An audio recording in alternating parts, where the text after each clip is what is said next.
and some of those na person ye and penifo asantema say dum jadwuma eko no wo mo ehweso de atodwa say bia eja ne hyase ne yakofa eja ne baye ewo eye Kejetia bonten so no sa bia kro no wo mo ehu mfifimu aka akiri wo mo eye ne ne den so pa yanya ne tia asantema so for your Simon or Simon san so abonan ya wo Kejetia market wo kwa kwhwe sane eja no ne hye no ne sitie na Sompa FM nsantwa 4 pence medu kataro mrante bebo akira ko Kejetia no bioni akwa ko bisa say edi ade pa eye yen hyehye ene ya anya ne ye ene ma saade ye hu no enra wo Kejetia ho no no ana amobo money hu dwumadie hu sansam ya panyepa bia hase a wo bo amane wose ni pabo fodo so ntie me yani ena ho na African Center for Energy Policy mpedin for so de ababetu ja say ye petrol bo ne ye diesel bo no a ba e ba form sese no enye gold for oil Ghana ye gold wa yes sade akwaje wayere ne nam so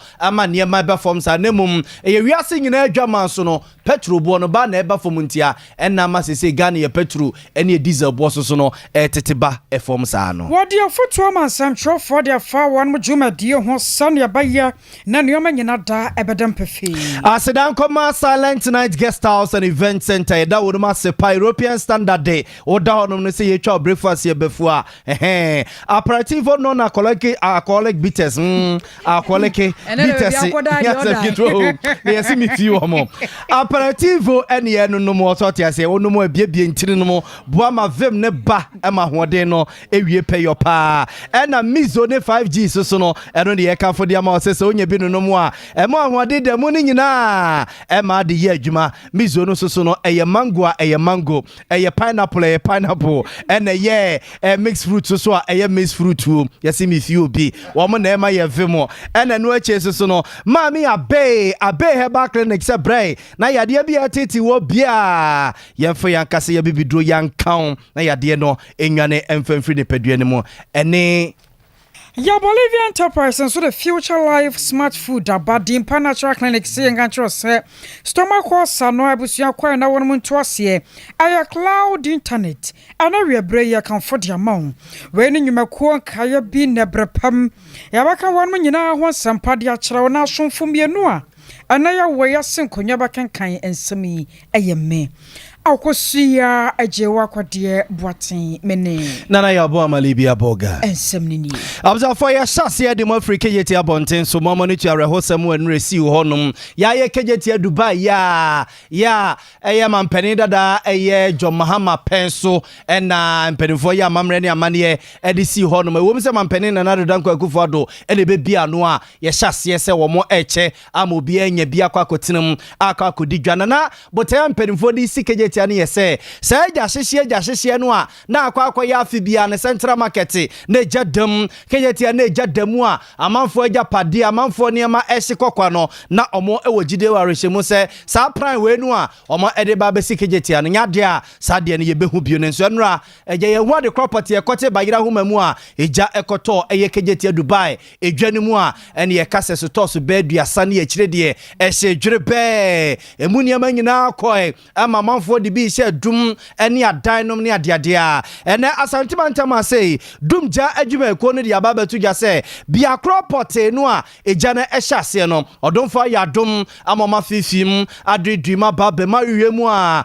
akwakọ hunu sa bia no na ma de cropote ya ebi edija ne baye no eno muguso a womo eye hwehwemu ebusebisa eho asem asantimantama sei penimpa Ghana National Fire Service adwuma no da no se commander ACF01 Henry Fatai Giwa eno de sansemi tu dwamra na ene one nsemtwefo etumpasa ewo Kejetia dan ne mu ene fisimu aka ekire bia se ne omusi ye no afa na ochechire mu de akire nsemtwefo ya hu bebia ejani start free wa akase behu se we potin ne baye na fa ni start ye nti enu na sisi a ye no say free some of my investigators are even right now they investigating, so we'll make sure say beye ne ahu di important ne baye na e dia tudwa hello mama bibia wo ha just like but the challenge that we had was the horses no I don't know calling it's not it's not compatible with ours. And say who fight who use so much who fight ko enim na pe say na esia say who extend who couple another one. But because here is not compatible with this, no yet me couple. Na eno de ya catch your mother dada and eno crack can be now to now you renew their certificates. No. The extent of damage, so far we counted about 33 shops. 33 now were affected. 33 shops. Yeah, recommendations, but to say promises on until we are still waiting on them.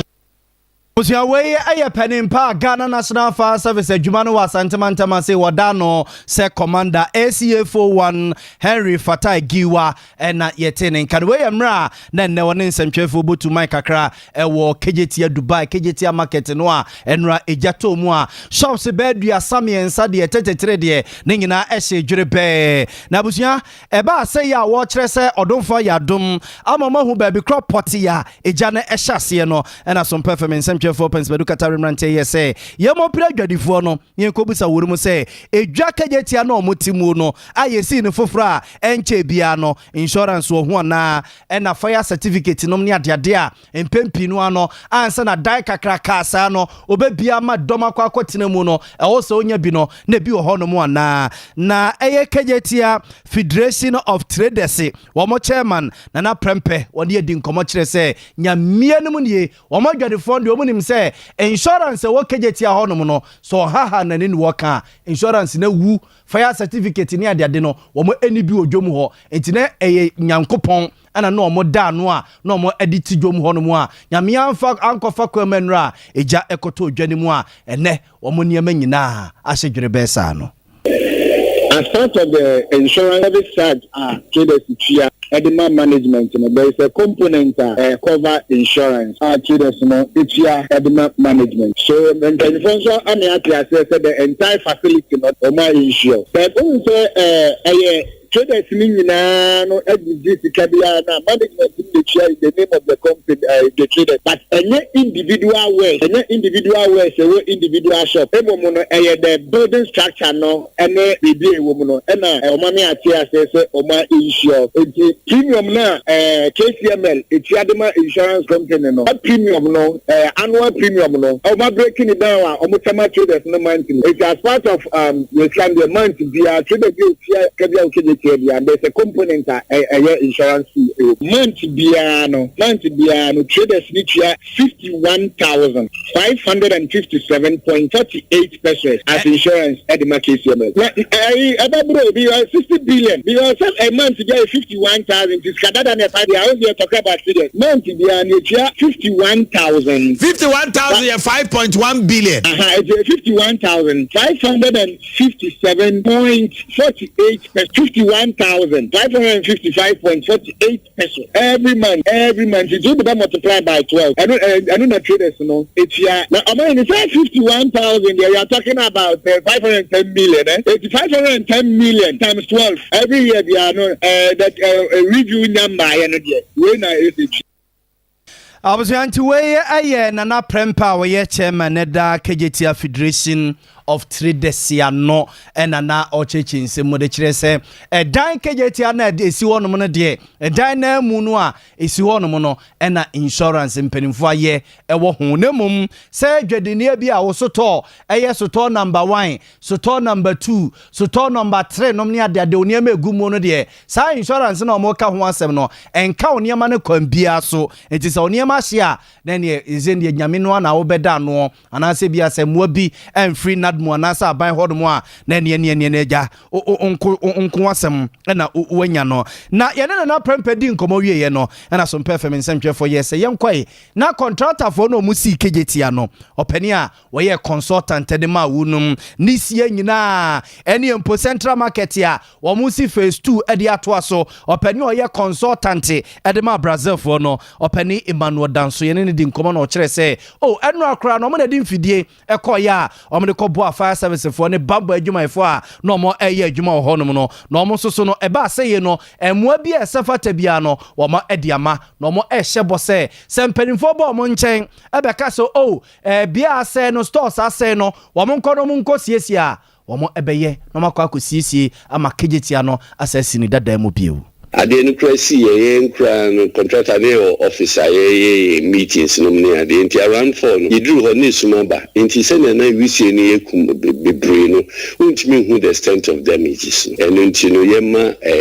break kakra mintimi pointi enkan because and I mean if you hot 11 p.m. but as say ebia dodo say na shiminim she shops ase but number there I just be a no buy for and cassette me my in detailed but shops are shit but mint me can figure because I hand over since 2019 3 years ago I think people there say it doesn't lie and I need inch me and other people and for me say as in clatter no is correct and you're correct but contractor need answer as their operation and insurance and other equipment and stuff the same feed fire for Omoda Honra Pekra arrange breakfast for Omo to do because equipment in our phase 2 and intinuna SSA for support 2 years. But a person a month for nya say contractor nya juma fun juma pani ayama santima incident be say na see but for us or how to support. But any Katembia we name no facility in the contractors since 2019. We be say Kosi and Koya because of phase 2. And until say Bibini say management or and directors or I think say appropriate quarters in the fair. Why not? An evaluation as to send identifier for year or Madi we cry. Begin still on being a contractor input more. And until a because I don't and ring and near in terms of appropriate quarters, be a few minister, the other free BRC support. I think management is so ready as superbity in I was your way a penny Manuel Danso on a year consultant edema contractor for no Brazil for no musi a Kejetia or motwaso esi phase 2 and no a Kumasi Central Market no watch say one more aye crado a bribian penny for befreunum say bia say no shops bed ya samiensa 33 ebinum so chese 217 one chenia de dingbia he take kania de hu behia so mekwa koyensisi wo honom no omo chese jomude omuda go abribia mpanimfo befre wonum no omese so mumfidie na insisi bia sefata wonomakọ no makwakoye ne Kejetia ho se beye na Kejetia no ebese si ne dadamu ebiewu ani na ye kwa man so na ne amane boni kwa me redu akodi nkomo de Africa Kejetia na ya tete a chemo sa santemantemo so for year Simon Osama sana mpanyifo bia bwanan ya wan moko Kejetia Dubai ho kwa akwhwe sane ne janu ankasa enu adana esitie kwa me mahan kwa me enu memboko de hello kwa me redu timenka yo I was ya bomoden sa yan saba kan kwa me redu ewa homa no so na ya ne no adi enkomo ne bisan se aso ye rei bedru ye akwa botimenka hello kwa me redu timenka ya mo ha o kwa me redu yo I was here kwa me redu ya man boni ya hwese ye ne no bedi nkomo no asante wantem so for ye Simon wasama sanko ho no wakansema hodo pi no ayansan ko biemoi na enkotie kwa me Akosia mo why are you so agime so se ka tia to say Akosia sisi amekese de obedru Kumasi Kejetia hanuma nyina atadi ne din ata no trese ahokeka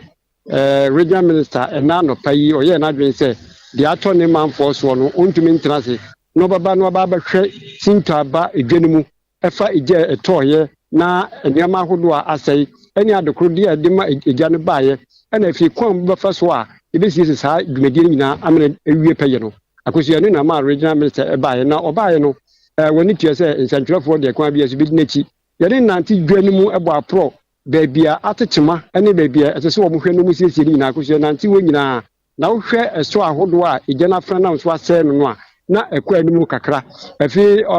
regional minister ema ye hunu se bebia na nka ese se wɔmode nsuo bi fa na ɛno ankasa sɛ kɔba sɛ biribi na ɛtɔ egya bi na ɛtɔ mu a nka nsuo no abɛda no ho na adane ani na tofu nka ɛno ahwie gu so no akosua no na wɔn kyerɛ sɛ nsuo no ntumi mpushi amfa mu a ɛma saa wei no nyinaa kɔbaayɛ ɛno nti ne sɛ aba ne sɛ di a na ɛsɛ wɔn pɛbrɛ na wɔn yɛ nsiesie de ma adwadifoɔ sɛ dabi wɔn bɛtumi akɔ mu akosua mi kɛse sisi adeɛ ɛyɛ adeɛ a regional minister ɛne managing director ɔwɔ adwanimu yɛrɛ wadufoɔ di nkɔmɔ kyerɛ sɛ nka bɛyɛ a nka nnɛ damu no nyinaa no nka mu obiara nwura adwanimu nanso ebia na obi hɔ no na ne deɛ no egya no frɛ nam fa anim kwa ɛna bia no bibi na efira to hɔ anaasɛ ɔno ankasa ɛsɛ wɔde n'ani kɔhwɛ sɛ egya no abrase deɛ wɔkɔ na ɔkɔhwɛ a sɛ ne deɛ ɛna egya ɛfra mu a wɔtumi ehunu sɛ nso so ɛbɛn kakra anaasɛ mpo obi tumi ka kɔsɛ biribi ɛfa hɔ no a ɔno atumi anaasɛ nsuo mpo a yɛde dum gya no sɛ nwiri gu obi nneɛma so a ɛno nso wɔtumi ahwɛ no wɔsiesie ɛno nti efi saa abɛkɔ deɛ yɛ ma ho kwan ɔmɔmɔ abie no ma brɛm no ma ba bɛhwɛ nkranka na mmom sɛ dwadi ankasa bɛkɔ so de akosua ne deɛ ɛnyɛ adeɛ a ɔmbɛpere na mmom wobɛbɛhwɛ wie na wobibia sɛ yɛ sɛ ansɛyɛ ɛndeɛ ne asen agya ɔkwan sɛ kɔ mmerɛpa mu no ɛfiri ɛnnɛ a woaba bɛhwɛ kɔ yi mpanimfoɔ bɛhwɛ no wɔma awuram na dodoɔ no a asɛ ɔhɔ nyina no ɔmɔtumi ahwɛ no masiesie ansa ne bɛma kwan a yɛama kwan ama woatumi aba bɛ no yɛne regional minister ɛkasaeɛ no wɔkyerɛkyerɛ nsɛm bi ama yɛde to dwa ma akosua ma yɛnkɔtie sɛdeɛ regional minister de nsɛm no ɛto adwa Kwame twɛn asansa na yɛbɛkɔ regional minister hɔ no ɛboa yɛ ɛna soso yɛ hu secretary bi pie ya na ɛkyerɛ mu sɛ ɛna ntɔkɔpem sɛ prɛmo bɛtoɔ no yɛ kasa deɛ na kyɛ sɛ edwa no wɔn mo bie anyambia no etimi yɛ adwuma saa ana regional minister ba yɛ nti no wɔn mo de ne nyinaa to nkyɛn akosua ne nkyerɛ mu na mede ma sɛ regional minister ba yɛ no wɔne managing director wɔ market no mu adwene ho mo no hu sɛ kɔba so wɔ bie dwa no ma ɔmo akɔdi mu dwa koraa no a ɛnyɛ adeɛ bɛboa na mmom sɛdeɛ ɛbɛyɛ a wɔ bie a ne biribi wɔ hɔ n'akoma bɛtɔ ne yam sɛ mpo deɛ ne deɛ hyeyɛ deɛ ne deɛ anhyeɛ ne deɛ ɔma ho kwan ama dumienu akɔ yae yɛbie ma wakɔ akɔhwɛ sɛ biribi de sɛyɛ anaasɛ biribi ansɛyɛ no na yɛhunu ɛno anaasɛ wo akoma bɛtumi atɔ yam sɛdeɛ ɛbɛyɛ a mmerɛpom no sɛ kɛsɛ yɛyɛ nsiesie de ama obiara no a wokyɛ fa a wobɛhunu sɛ yɛyɛ ama no wɔtumi ahunu saa nti sɛ yɛdwadie ankasa paa deɛ ɛnɛ ɛmma so na mmom yɛbɛbie ma obiara akɔ akɔhwɛ ne tebea ne sɛdeɛ ne nneɛma a ɔtɔn ne ne kasu akɔ akɔyɛ ɛno ɛna regional minister ɛka ho asɛm a wɔne managing director no nso ayɛ nhyehyɛeɛ saa akosua nti saa na ɛkɔyie ebia yɛhwɛ ne sɛ ɛma ne mmarima no a wɔn nneɛma wɔ dwom hɔnom no titiri wɔn deɛ no ahyɛ no anyambia na hu sɛ bi mu bae wɔn ani mu te sɛe nkɔmɔ bɛ no mu ne wodi yɛ akosua wa woni tia akɔbɛ ne sɛ ne anigye bɛ ne bɛba mu wohwɛ sɛ deɛ nipa dodoɔ na wɔn deɛ ahye ne deɛ sɛ obiara nsɛ fomfom ne bo so ani ɛne ne dabiri fam ɛnsan sɛ ne gyapadeɛ deɛ nti saa ahye ɛhefa ɛna mprempren wobɛnya sika na ɔde akɔ akɔtɔ bie mpo de aba abɛhyɛ anan mpo kaa waso agu ne ho so a ma wɔn nyinaa no egya n'afra nam so asɛe no akosua hene eti wɔn a wɔn nneɛma ahyɛ na wɔn deɛ ayɛ asɛe no deɛ akosua bosabosa nko a na wɔn ayɛ ne mu obi so wɔ hɔ koraa no wɔn firi hɔ esi fam bɛpem saa bɛ yɛ maa no kwan ama ne nwura mu nkɔhwɛ sɛ ne deɛ no segya no ɛka no anaa ɛnka no ɛne nti no saa deɛ wɔayɛ bosan awerɛhodie no a ɔno nso ekuta no ansa na ɔbɛkɔ wuram na ɔbɛpie no ahunu sɛ ɔne deɛ no anka no yɛn sɛ anigye na bɛtumi abɛn mu kakra na nti saa deɛ akosua obiara edwa no ɛbɛmbɛn baabi ɛhyɛ yɛ ne deɛ wayɛ mmɔbɔ ɛna ogyina ɛpono akyi na wɔn a yɛte sɛ wɔn nso so dwetwa hwɛeɛ no wote ansɛm bi fa wɔn ho sɛ wɔn ho yɛ anom da so da yaresabea akosua saa bere deɛ dodoɔ no a ɛfofra wɔn deɛ ebi wɔ ayaresabea anɔpɛ yi ankasa yɛne dodoɔ no bi hyia akosua sɛ wɔhwɛ sɛ mmirikatuo saa nso egya no amu na ɛyɛ o wohwɛ bɛrima baako a mehyia no akosua n'ani kɔsua no saa ahono sɛ tie ni sɛ ɛdeɛ na bɔɔ so ankasa na deɛ akɔyɛ te sɛ bi obi afei na wɔde daahyeɛ koraa na ɛba abɛhwɛ sɛ ne nneɛma no sɛ ɛsiiɛ sɛ anhyeɛ ɛno na ma ɔba nti akosua wɔn mo no deɛ dodoɔ na akɔhwɛ wɔn ho yareɛ na mmom sɛ wɔsan aba mprempren adeɛ wonya mmae ɛna yɛnte sɛ bi a obi kura afiri mu nti saa ɛna nso so akosua wɔn nyinaa anansa na mɛgya wa ma wɔbɔ regional minister voice no saa boa me bambɔ mu nsɛm te sɛ sɛ kɔba ne sɛ no a aya na de ho boa ba obi nnim akyena asɛm sɛ bi ɛnɛ koraa no a yɛbɛbia ma ɔma kɔhwehwɛ muo no na ɛsɛ kɔfa nsɛm foforɔ aba aposifo aba hɔ no mu a wɔn aseste nneɛma bi anaa akosua firi anɔpa a ye begina gate na ti ba pim sa abre a me kese abambafo titiri wo mo Kejetia ho de enura no dodo na mpo da ho ma de kyense se nam sa no nti na nkane ni nyina dum eni nti no peni na ohwe o yewura wo sasu sisa ehwe se no nkrofo no wo mo 19 mpo no oba improvement bi abeka ho mo motumi ada ho ma de ache nde etu ye behwe se de abambafo ni ba na akosi wo mu nyina wo mu se uwure dwenu mu a esu mbie no a nso wo bomodin ase na o ma nkrofo enu akire no police fo nso so ada so wo hanom a omu nyina ebo ban se de be ya ye bie dwene so obi awure mu a akosi obi entumi nkonkofa ade boni bia na se wontumi enkokofa obi ade ema ne yenti aba mo nsem de akosi ejemu pintin wo hanom a omo hwe se de be ya beboa yo kwa be na miantie ne na mrosesi a wai ye bae no ehun se niema ne bi one way the other no anya dwuma se ne na se dedi kan no wo ma ye ni such a way se ye wo sprinklers di issue so in case wo mu se fire ba eno abe turn on automatically but you know by no entimi antene on na je se nipa bi cost switching on enti eno wo se ye di ani hwe enti e ba na CC yentimi hu se smoke detectors ni adwuma ana anya adwuma enti committee be ye ho adwuma betimi determine se aya adwuma na anya adwuma this time we kono so any fire commander Kraba Hamlet sabi the late one minka nyina ya and apani commander Jiwan so ba so ye ba say there's no time and also mo pack vehicle and now there should be any blockage in front of fire tender because emergency no ba eja no any time o twen o eje bi adoka be si wo time o ye hwe ma be tu ka na enya eja no so de onya start here was starting those things ni nyina wo se ye hwe going forward CBC sa ade no enyina no e wo se ehun se insurance e wo dwom ha no ya renew ana ye renew EPA for or mama permit this year, fire for mama permit this year. We have to look at all those things. Now, after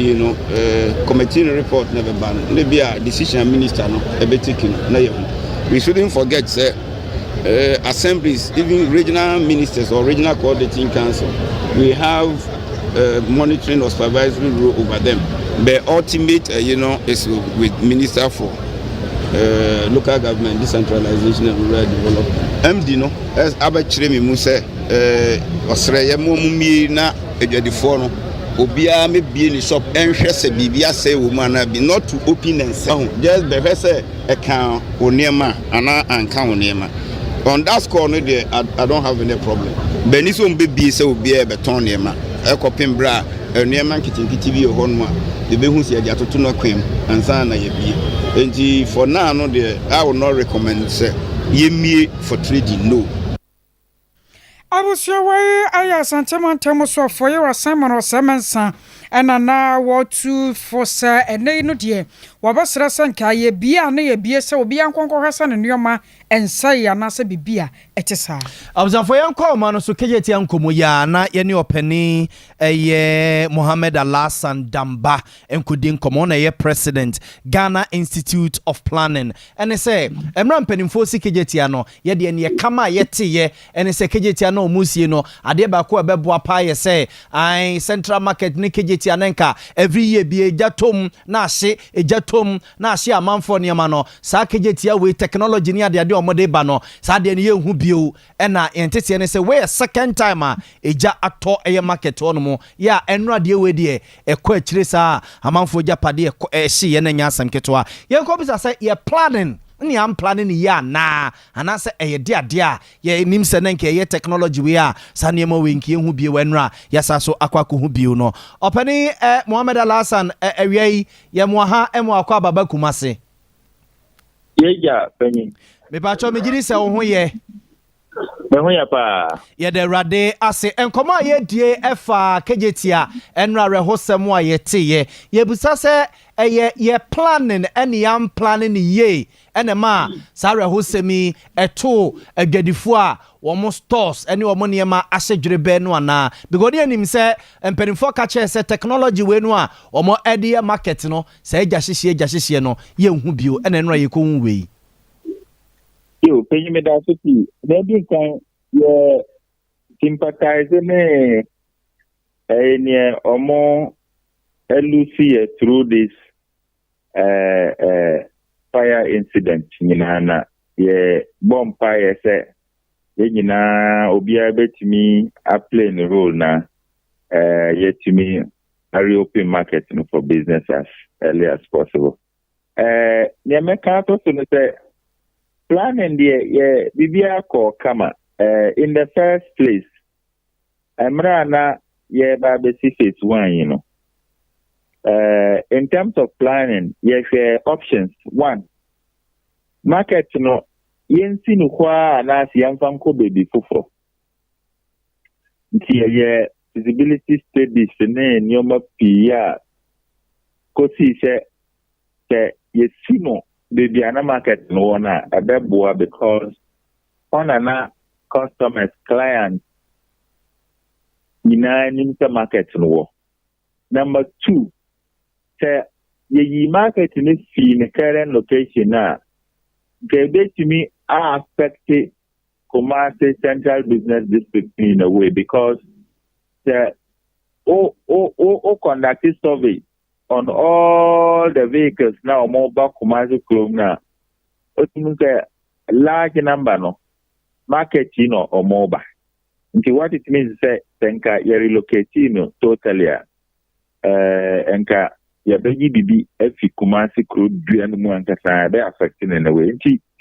You decided say the market in the basic no. You take precautions with the okabi. Accessibility. Say the BCA fire service for it near to easily. The kwam ombet near to enim ha or more equipment no. A janitor mo almost stretch your mo or make me everything the beer. Now in the course of appraisal to Kurano. Your basic firefighting equipment, extinguishers, fire alarms,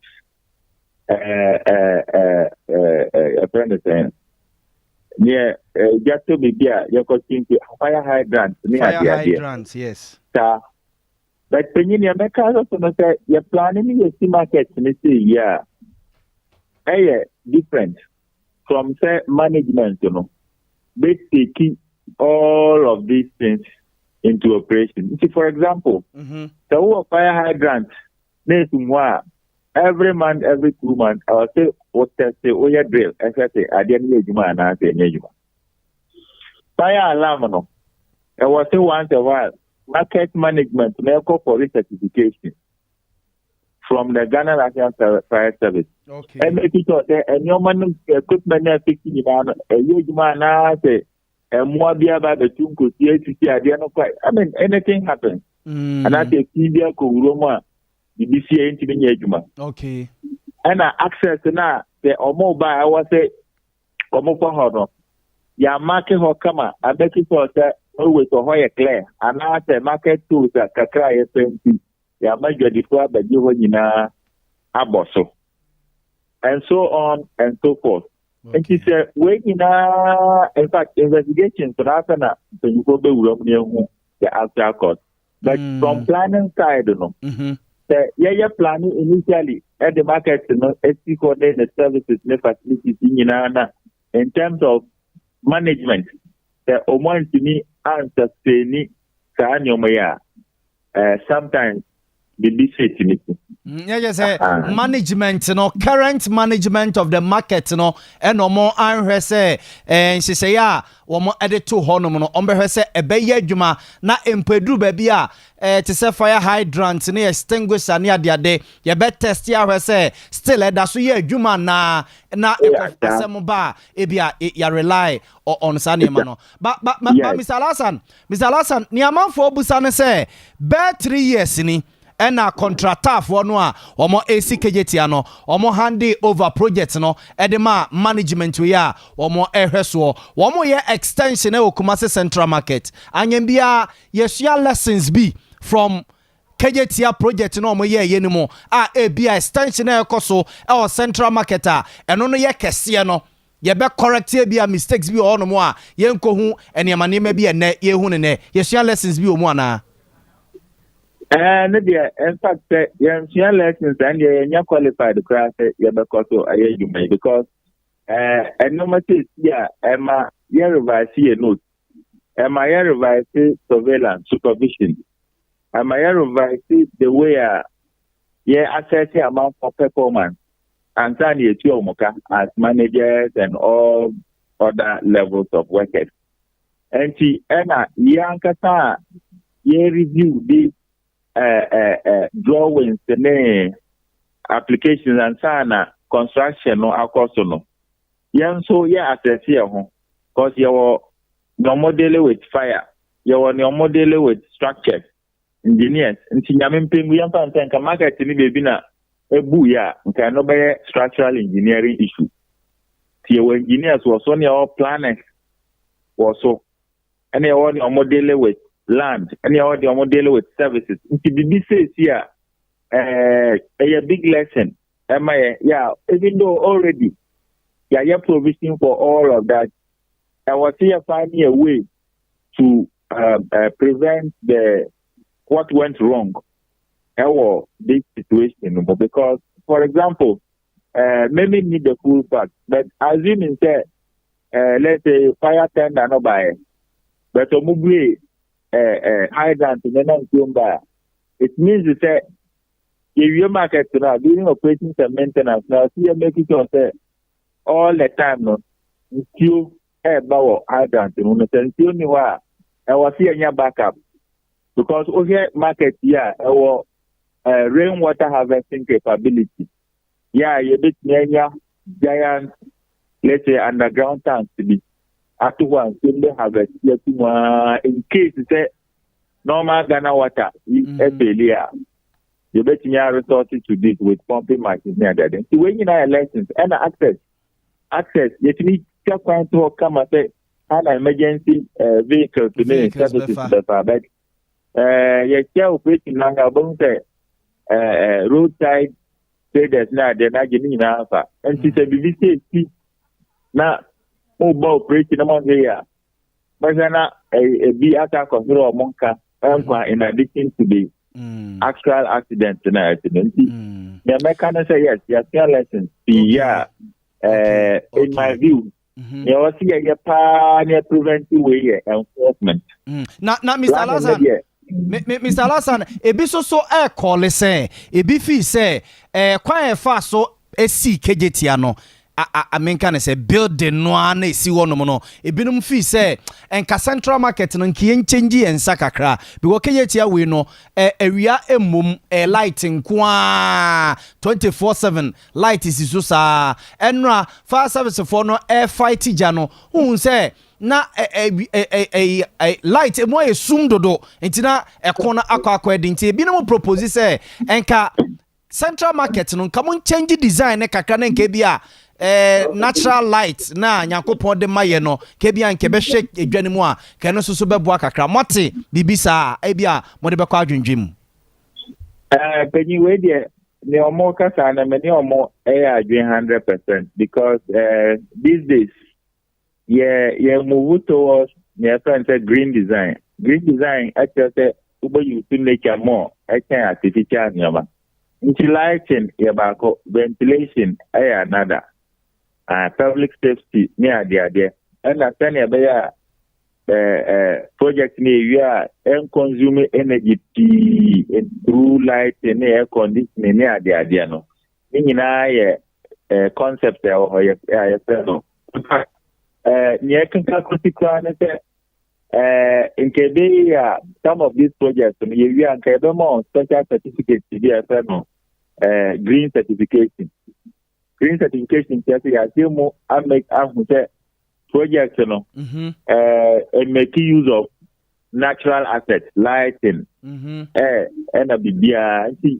point now. What was important? Yo, Mr. Lasani, you better was saying what that J. Eja ye kwa enimu no discussion we do bebe ni ye bese hia obi wa ye besa afro ye da sepa ne ewie yi emu a ene nchechemu a wode amaye yo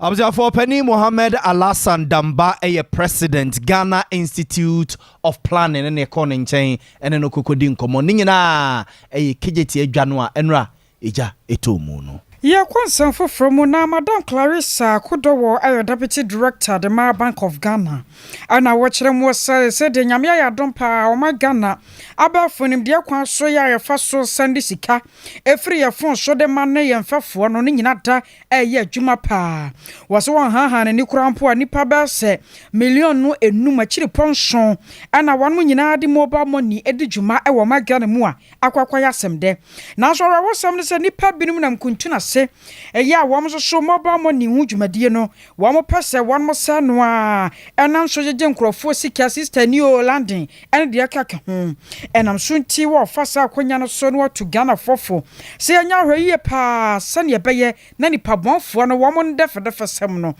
a be edgemin can you. These enormous digitization shifts in the financial sector have not occurred in a vacuum. It has taken the efforts of several stakeholders spearheaded by the Bank of Ghana to formulate conducive regulatory framework, proportionate regulatory regime, which has reflected in the tiered licensing framework. As of January 2023, 46 fintechs had been licensed to operate with extensive reliance on local talents and resources. These firms, together with others, has contributed significantly to employment generation. The payment system data show that approximately 56 million mobile money accounts have been registered, which serves as a critical mass for digital transformation of the real sector. Another notable achievement of digital financial inclusion is the aggregation of smaller amounts of money from the large registered mobile money accounts base into bank accounts. These accounts had accumulated a total balance of 12.8 billion Ghana cedis as of the end of January 2023, which constitutes an essential component of the bank's deposit mobilization effort with positive implications for financial intermediation. Indeed, ladies and gentlemen, the access to credit in novel ways. Data generated from digital payment transactions and the GSMA airtime have become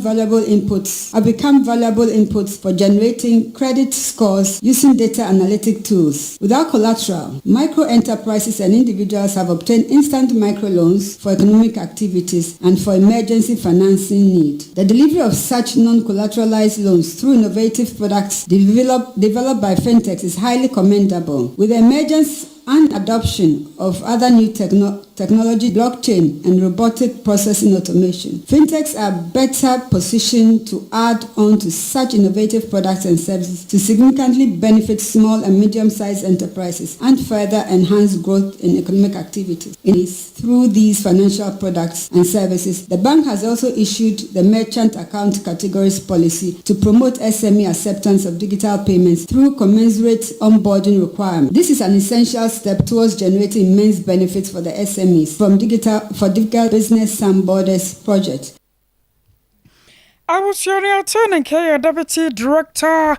of Bank of Ghana, Madam Clarissa Kudowo, and an hour church was a Nipano million in number chiliponson, and a mobile money medie, one ADP. I was here, Cassie, say, oh, die, and fasted a PSC as a demo implementation done for my Silent Night Guest House and Event Center. Bano say, well, we'll be now, baby, Papa be doing Nomakosia, a Silent Night Guest House and Event Center near Camford Yama War, or the Honominesa was sorry, no pa, near child breakfast a year before, a European standard ya was serene environment, your beautiful gardens ya, a hostel by Trewa, ye be a wedding receptions and the impope baby a ye nomine, ebia wasuma where we ye no ma ye wie mo pe ba bi atena na ma kekama no kakra di nkomo ama me achi na ma fa price ne ade ade a ne nyina Silent Night Guest House and Event Center ye bia pono to no amo bibia dede ni ho no mu pi weekends nko a ene ye twa live band kakra ma manfo ebeke ka wuru ma no na Sunday no umutuo ne ufufuo ni ade ade no eno susu ne tietia so na wie sa so ye live or Sompa FM so ya wasu ye bo a IPT nyanche nya se kwan no so Ultra Police Station one next junction wa and a Silent Night Guest House and Event Center ye wo Fred 0540942916 0540942916 na ye no edin komo mizo fruit drink and 5G and ye can for ediama wo ope drink papa o ye wedding o ye party occasion bia ope se wo serve na eti wanimu a ye mizo fruit drink ye on mango ho ye on pineapple ho and ye won watermelon so honum and ye won apple and ye oba ko bia yaka fruit ni nyina edia bomsa na we ne ye mango a ye mango so ya ye mfa bibia mfremu pineapple so a pineapple nko a emfa bibia emfremu na the party tru ne mango no wonya ne saa na wonya blocks akra de gu eye glass nim na wo hwie gu sa tenkon wo ye project work ya na wo twene mi na wo fa dwene wo fa plan no so a esisi so kama mizo fruit drink na the 5G atato so te ase e mo energy soronko adwuma bia wo ye bia e mema no kra de esa so obonus so a e boy me etimi didi enum edidi ya yase so te ase tuye passe twedi ampo nyankrumpo edi ni monyam ema nasem ne bem si enwo mi ase no resempo na yanwe so te ase we 5G hey correct say we see our boys ne guess no na waje kakra so te ase traffic light ni mu no utonsuo na auto 5G na auto mizo so de apiso na okuo ni yesi mi fi mum na me so pa bia to atone a furniture so ame Sompa FM ye premises ye wo so ame ha na begibi o pese onu omudi nkoma nsa na waba na wafre ye na ya akoso ya wo ye 0246270221 0246270221 na yedi nkomo ana apparativo no a mekoka ye no anenka me ya hwe meketrema no apparativo na mekoka ya nka me yare meketrema na buziafo eno so pe biato a na waba ha so tiaze obeya biato eye Italy kwesi broni nsa no so tiaze no ye no papa we no mo a ebiebie wuntiri ni mu ema moja ne diafusa ne yi moja ne bekwaba eye ma obia so ye pani so ya kokra so ya brewa so ya kwada ebiebie ntini ni mu nti ebasa wo no mo a moja ne diafusa ne yi enti no enko ese bia ntini no abobo apo moja ne nkoma na pressure diabetes wapono aposo kwa ye ya ne adeade we eye apparativo non-alcoholic bitters apparativo non-alcoholic bitters ya hey alcohol bia ni mudia multi bitters ya mudia munim se ne ye bronko ano debi we nu kra ne eye bitter yesi esibia nsoso bitter sort yase aha apparativo and ye kan for dia mawo FA Masters Limited for a womo ewo Basanjo Road a ewo Accra Girls Senior High School womo de abedwaso amand dosopo egu swame Sompa FM ye premises ase ya open baako open mienu open miensa utu ama mansanya biato a ebusuya apparativo and also for 0246270221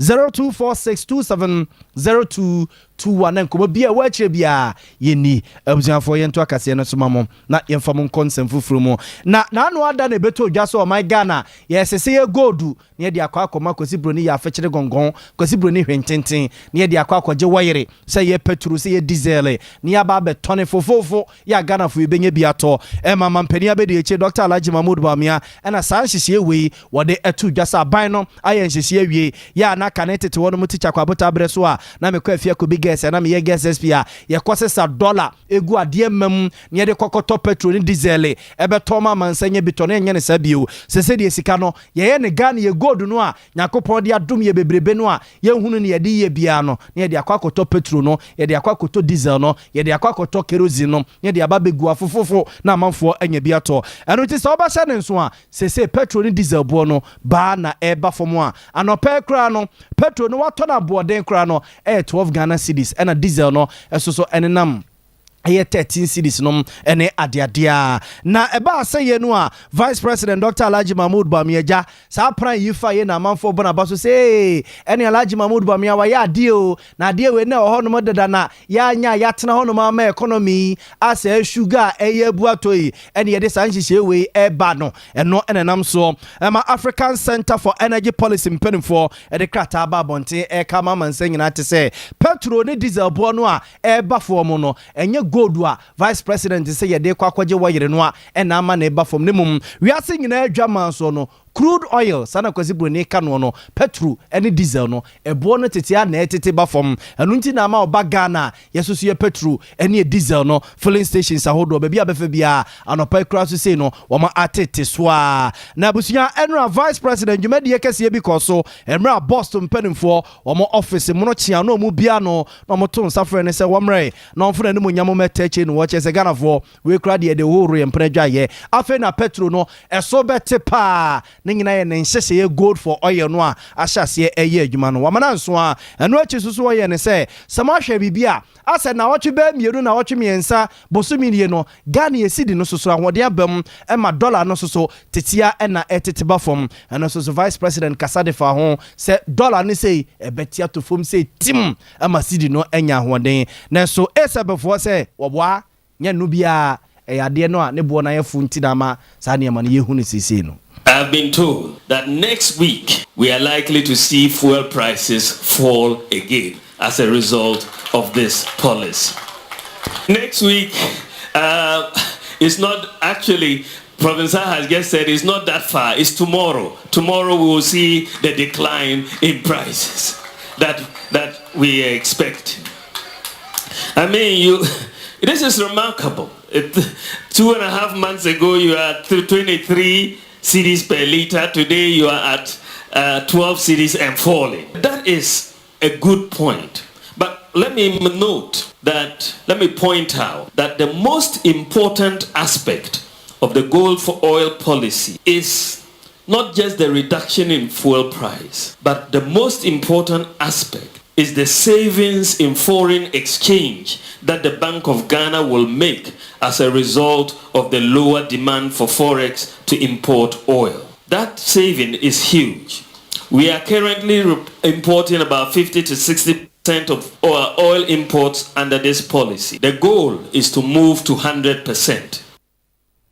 Abusuanti we enra Vice President Dr. Alhaji Mahmoud Bamian sama ode tu dwemra na Boston penimfo omo ebi omo office mo no chiawano a omo to nsafre ne so omfene ne monyamo metachi na wo cheche so good for oyere ne de aboa pa ama se ye woyere no diesel nom ne petrol bo na baba fom na Ghana susu sika na hode abam ema wone dollar ne se omo de afe so ya bribi ono ne bebo ani bia na wochi bia mu no na oye de ne sunkunimu a dollar no so etete ba fom na sidi na ahode bamu eno na for Africa Center for Energy Policy for say Vice President Asemna Waka na yesa nete nemum e diesel ene petrol bo a wiase nyina ne bo no ba fom na ma Ghana susu no eso etete sa na busuya asem ye de simfancy ye tutu akwakwatwiri tutu kwatwiri ye besa akoso ye na ye ho ne ye ntwasi kakramra ye ba nsem ne pi akachiri. Sesia Ghana hade open internet papa eye smooth eye fast bemo waye dia wo ye bia with speed dia eye Cloud Ghana internet and from one baby a wo share say a new site and a rural area Cloud Ghana chow internet ni tuma say demo ani entertain ko na ni speed ne so de wo ne seso da say jumem efie ana baby a wo hia internet bia de eno ane Cloud Ghana internet sa santamemu hanko na wo dia wuni how kra Cloud Ghana na Ghana ha or providing internet connectivity and twitchini muntwitwensi a dem say smooth dia wodi ye bia a content term so dem out say Wi-Fi and now hotspot deployment CCTV camera installation IPVT installation net surveillance digital security locks and web hosting there Cloud Ghana internet service and kwana ndi uhwamo emfa ho ne ba bia wo Cloud Ghana etwa utuma se wo demo ani speed ne de esu ni seso esu bimba Ghana hada simple wunya how bia ye provided 24-hour support demand ye mrantie no wo frɛ ya ne edru ho dadaada o how bia sane etie bia ya so no de amount watumi akoso the internet na digumedie bia wudi bia o pay a check kwan ya top high opposite Love FM ye ne kwama rural bank na wo dan bakum frɛ Mr Internet was 0202 699 110 ana 0244 601933 ubetumi so send a mail was support@cloudghana.com. Cloud Ghana Internet, the future can't wait. Sompa, Sompa, Sompa, Sompa, Sompa.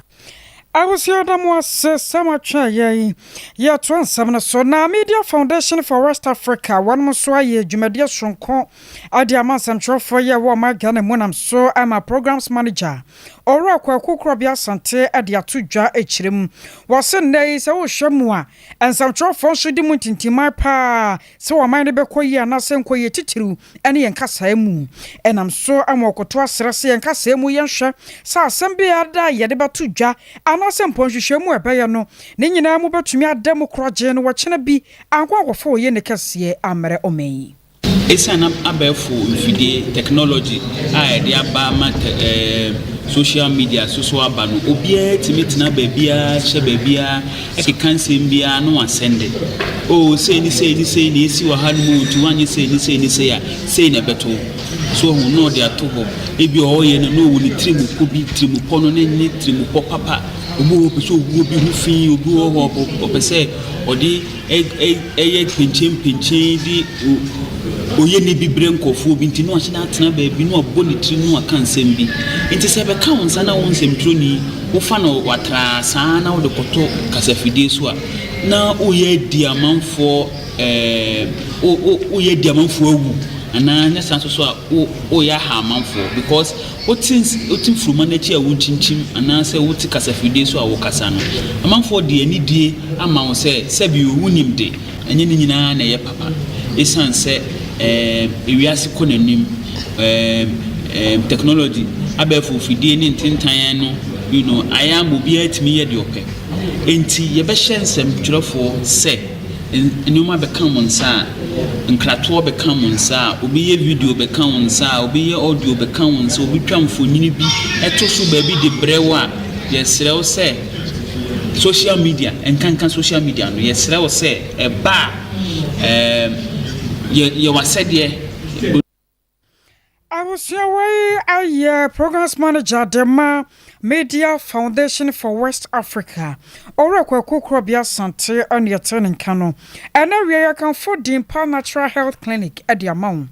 Papa ma osan ye tuasia e dimpa. Wama kwadri womu papa panya semke twakura. Osan nti ene wobo ano hyehyew. Wajon baby anye aduane to yamu abuoi. Aduane nim krara na bibi ya yo. Amma wanka sankasa wachiri nkasa ne nyina da tutu. Eye Dimpa Natural Health Clinic na wosa woko. Adokotafo na ben pa. Wombe gina wo hwa hwa kama. No dia bibi dron hwa san hwa sawyade. Ya Orala Star was on one second floor honom de chem so kumase. Baby ankane na menhia insurance scheme no no no hwa ne wo 0245 118434 0245 118434 and 0246 744 744. Ya Bolivia Enterprise near a Future Life. Your Future Life Zero, Future Life Oat, Future Life Protein, Smart Fiber, and a Mortabella. Nina, where drama so a duane. Na duane no way and wood, you know, nessa when you're wa. And more pomu yet ding. Wo can tell one kasa de muni nyina 23 vitamins and minerals 19 amino acid ne wom omega 3 selenium high energy protein and a dietary fiber ni nyina hyem say twom won power na padie ye wo so full alignment ya ne moti home di hwani mu Freya Bolivia I was 0246 010150 0246 010150 and a fee 0242 878-090. Aya cloud internet papa no Ebusua we tu fa na na okro no. Entete nkɔ me ha wadwene bia ni etu adwuma na wo pese wo ye no. Wo hia cloud internet. CCTV cameras ahodro ba ba install bi dia ma.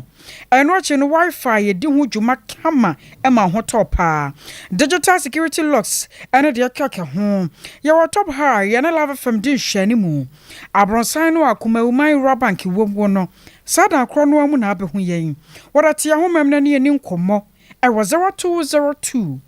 699 110 0202 699 110 and of 0244 601 933. Yentu akase no so ne informo nkoso ame Pentecost tetelesta na